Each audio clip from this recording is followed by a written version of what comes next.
પ્રકરણ 2 આહારના ઘટકો components of food.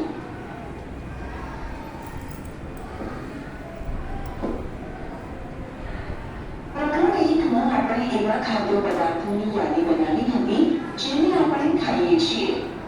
ભારતના વિવિધ ભાગોમાં ખાવામાં આવતા ખાદ્ય પદાર્થો વિશે પણ આપણે ઓળખ મેળવી હતી તથા તેને નકશામાં અંકિત કર્યા હતા. ખોરાકમાં રોટલી, દાળ અને રીંગણનું શાક હોઈ શકે છે. આ ઉપરાંત ભાત, સંભાર તથા ભીંડા હોઈ શકે છે. તેનાથી વિશેષ અન્ય ભોજનમાં ઇડલી, માછલી તથા શાકભાજી હોઈ શકે છે. પ્રવૃત્તિ A. ખરેખર આપણા આહારમાં અનાજની બનેલી ઓછામાં ઓછી એક વસ્તુ તો હોય છે. બીજા ખાદ્ય પદાર્થોમાં દાળ અથવા માંસની કોઈ વાનગી તથા શાકભાજી હોઈ શકે છે. તેમાં દહીં, છાશ તથા અથાણું પણ સામેલ થઈ શકે છે. વિવિધ ક્ષેત્રોના આહારના કેટલાક ઉદાહરણો કોષ્ટક 2.1 માં આપવામાં આવ્યા છે.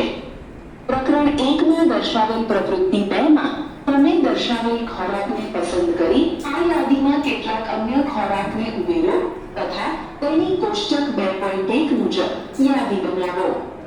ક્યારેક આપણે આપણા ભોજનમાં વિવિધ પ્રકારનો ખોરાક લઈ શકતા નથી. જ્યારે આપણે પ્રવાસ પર નીકળ્યા હોઈએ ત્યારે આપણે તે જ ખાઈ લઈએ છીએ જે રસ્તામાં ઉપલબ્ધ હોય.